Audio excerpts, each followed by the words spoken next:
Assalamualaikum, nama saya Fatimah Fahim, student Diploma Kaunseling Islami, nombor kad matrik yang berdaftar di 21113559. Hai, nama saya Nora Ashikin binti Muhammad, nombor matrik di 21113534. Assalamualaikum warahmatullahi wabarakatuh. Nama saya Nur Syafiqah binti Abdul Paruh yang bernombor matriks D21113582. Nama saya Nur Fatin Amira binti Muhammad Zabri. Nombor matriks D21113384. Nama saya adalah Nur Natasha Nadira dan nombor matrik saya adalah D21113522. Kami dari grup 5 telah memilih tajuk webinar bagi grup kami iaitu Ketidaksantunan Bahasa dan Etika dalam Kalangan Remaja di Malaysia. Pengenalan. Cyberbullying merupakan satu amalan komunikasi melalui teknologi yang bertujuan untuk mengecam, mengganggu, memalukan atau mengugut mangsa melalui perkataan yang negatif. Penyebaran maklumat palsu maupun perkongsian gambar atau video yang boleh menjatuhkan imej si mangsa. Cyberbullying merupakan satu masalah global yang memberi kesan negatif, terutamanya dalam kalangan remaja yang merupakan pengguna media sosial utama.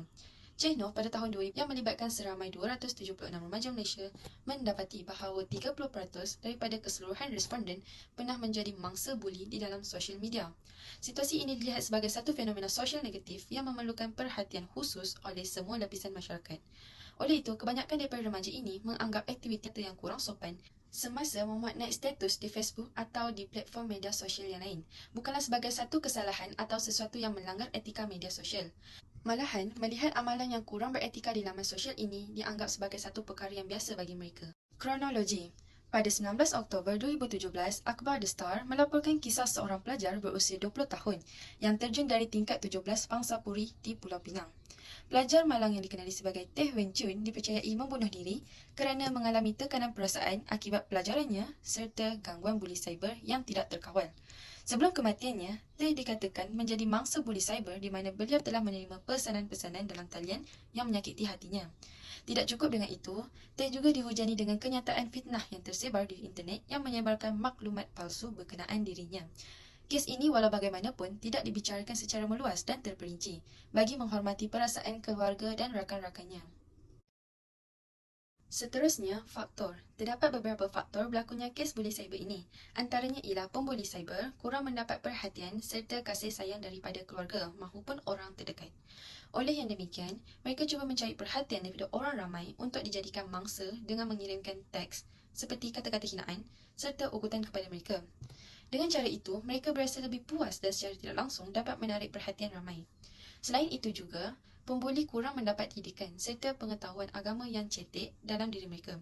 Sebagai contoh, mereka menghina orang dengan kata-kata yang lucah, mengedar gambar yang tidak sepatutnya, membuka aib seseorang dan body shaming. Perbuatan seperti ini amatlah memalukan dan sangat ditegah dalam agama. Hal ini boleh menyebabkan mangsa berasa malu dan tertekan, lalu mungkin mengambil keputusan drastik dengan melakukan perbuatan yang tidak sepatutnya terjadi. Kesan. Kes buli cyber ini amat memberi kesan yang mendalam kepada mangsa baik dari segi emosi, fizikal maupun mental. Ini termasuklah depression, kemurungan, kurang bersosial dan rasa kehilangan harga diri. Kesan fizikal kepada mangsa termasuklah gangguan pada pola makan dan tidur. Hal ini menyebabkan mangsa akan sentiasa berasa penat dan kelelahan. Mangsa juga sering melakukan perbuatan melukakan dan mencederakan diri sendiri sehingga akhirnya jika tidak dibendung akan mengakibatkan bunuh diri.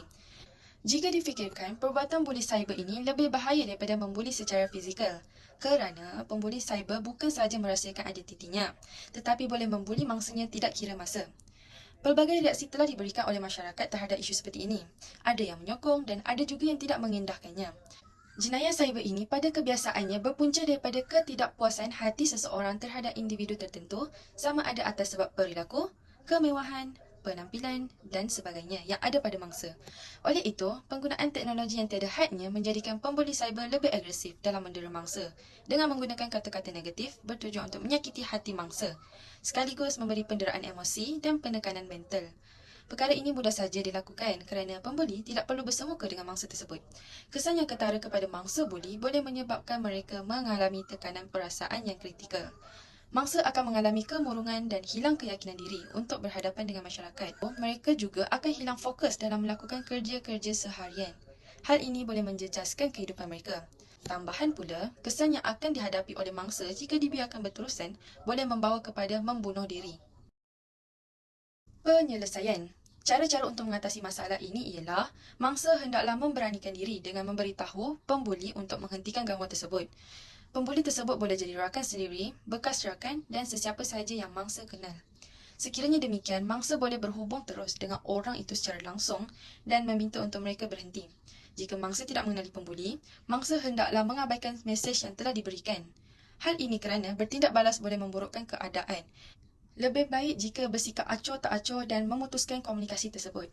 Selain itu, mangsa juga boleh melaporkan pembuli di semua media sosial. Orang yang membuli secara cyber mahu mangsanya bertindak balas. Sekiranya mereka diabaikan, akhirnya mereka akan muak dan beralih kepada orang lain. Hal ini secara tidak langsung dapat menghalang pembuli daripada terus mengganggunya.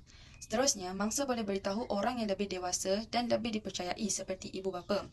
Ibu bapa harus mewujudkan persekitaran di mana anak-anak mereka dapat berkomunikasi antara satu sama lain.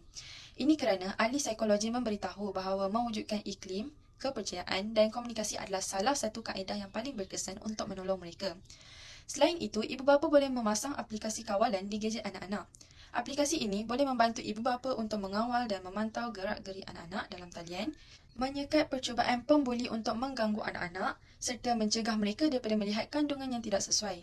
Di samping itu, mangsa hendaklah melaporkan kes buli cyber ini kepada pihak berkuasa. Hal ini supaya pihak berkuasa dapat mengenakan tindakan undang-undang kepada pembuli sekaligus memadamkan akaun mereka secara kekal atas kesalahan penyalahgunaan di media sosial. Cara yang seterusnya ialah kerajaan haruslah mengadakan kempen kesedaran tentang bahayanya buli cyber.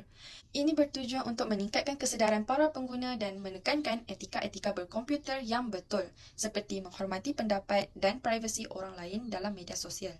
Dengan cara ini, kes buli cyber di negara kita dapat dicegah dan dikurangkan, dan juga para influencer. Kerana pada masa kini, para influencer sangat berpengaruh di media sosial dan masyarakat lebih suka mengikuti dan terpengaruh dengan apa yang ditunjuk dan dipersembahkan dari para influencer ini. Oleh itu, para influencer ini mengambil peranan dalam menyebarkan kesedaran tentang pentingnya penjagaan etika di media sosial dan akibat-akibat yang berlaku kepada mangsa cyberbully. Antara faedah program yang dapat dipelajari melalui webinar ini adalah yang pertama, mendapat kesedaran dan pengajaran. Kedua, timbul kesedaran dalam kesantunan di media sosial. Yang ketiga, orang ramai lebih beretika dalam penggunaan bahasa di media sosial. Yang keempat, depression akibat cyberbully semakin berkurang di Malaysia. Dan akhir sekali, para influencer mengambil peranan dalam menyebarkan kesedaran tentang pentingnya penjagaan etika di media sosial dan akibat-akibat yang berlaku kepada mangsa cyberbully tersebut. Antara cadangan ahli panel yang bakal kami jemput adalah yang pertama, Hazman Huzair yang merupakan seorang influencer. Yang kedua, Encik Safwan selaku founder GX Production dan Encik Syukri seorang pensyarah USAS. Seterusnya, antara cadangan platform yang akan digunakan adalah seperti berikut. Yang pertama, Zoom Meeting. Yang kedua, Facebook Live. Dan yang ketiga, YouTube Live. Program webinar ini akan berlangsung selama 1 jam 30 minit. Sekian sahaja daripada kumpulan kami. Sekian, terima kasih.